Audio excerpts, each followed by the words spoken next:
Pep Guardiola mungkin adalah salah satu pelatih paling berpengaruh di dunia sepak bola modern. Tapi perjalanan dia sampai ke puncak jelas bukan perjalanan yang instan.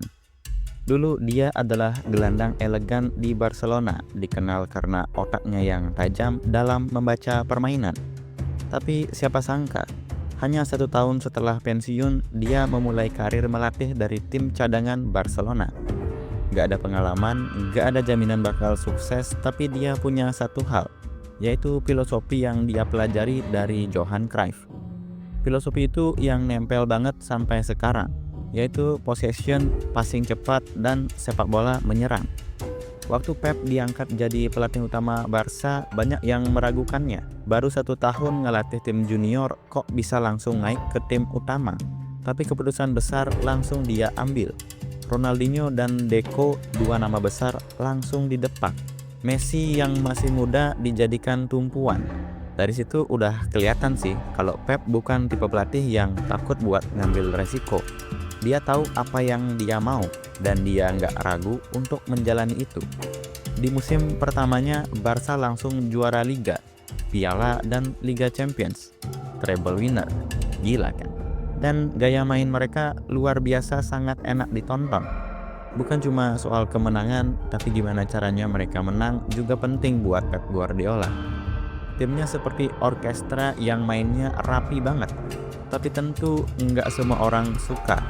Fabio Capello misalnya pernah bilang kalau Pep merusak sepak bola karena semua tim akhirnya pengen main kayak Pep Guardiola, dan hasilnya kadang malah ngebosenin karena permainannya jadi terlalu mekanis.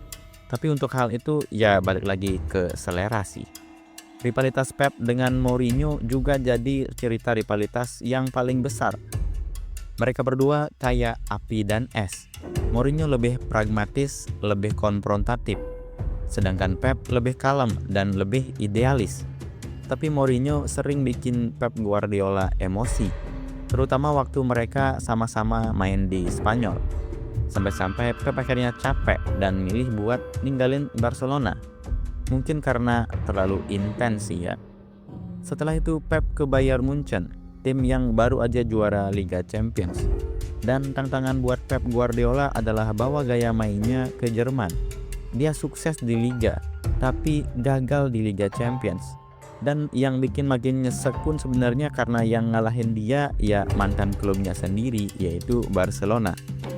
Terus pas dia coba lagi di musim berikutnya malah disikat habis sama Real Madrid. Banyak yang mulai bilang kalau gaya Pep ini udah nggak cocok buat sepak bola modern zaman sekarang. Tapi Pep Guardiola tetap nggak menyerah. Dia melanjutkan karirnya ke Manchester City dan mulai proyek baru. Dan di sini dia dikasih segalanya, waktu, dana yang besar, dan kekuatan penuh. Awal-awalnya emang nggak gampang. Bahkan di musim pertamanya dia nggak dapat 1 trofi pun. Banyak yang mulai meragukannya lagi, tapi dia pelan-pelan bangun tim sesuai dengan visi yang dia inginkan. Beli pemain yang cocok, rombak gaya main City, dan akhirnya bisa mendominasi Premier League. Bahkan sempat mecahin rekor 100 poin dalam 1 musim. Tapi meski begitu, Liga Champions masih jadi mimpi yang belum kesampaian. Berkali-kali mereka jatuh di momen krusial.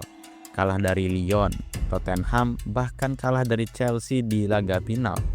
Banyak yang bilang kalau Pep terlalu overthinking di laga besar. Kadang dia ganti taktik aneh-aneh yang justru merusak ritme permainan timnya sendiri. Tapi ya itu sisi lain dari Pep Guardiola. Obsesif banget sama detail-detail kecil yang kadang berhasil ataupun kadang makan dirinya sendiri. Dan akhirnya tahun 2023 Pep Guardiola berhasil membawa City juara Liga Champions juga. Lengkap sudah, treble seperti yang dia lakukan di Barca dulu. Tapi dibalik semua itu ada tanda tanya besar. City lagi diselidiki karena dugaan pelanggaran finansial. Banyak yang ngerasa ya pantas saja bisa sukses karena ya emang duitnya nggak habis-habis. Tapi menurut aku sih walaupun duit itu penting, nggak semua pelatih bisa bawa tim jadi sehebat itu walaupun dikasih budget yang sangat besar. Tetap aja butuh otak dan manajemen yang luar biasa. Apalagi kalau yang dibeli adalah pemain-pemain bintang. Nah pertanyaannya sekarang, misalnya kalau Pep gak dikasih dana yang besar, apakah dia bisa tetap sukses? Itu sih yang masih jadi perdebatan. Tapi satu hal yang pasti, Pep Guardiola udah ninggalin jejak besar di sepak bola dunia. Mau suka ataupun nggak suka, cara dia ngelatih dan filosofi permainannya udah ngubah wajah sepak bola modern. Dan ya sekian aja sih.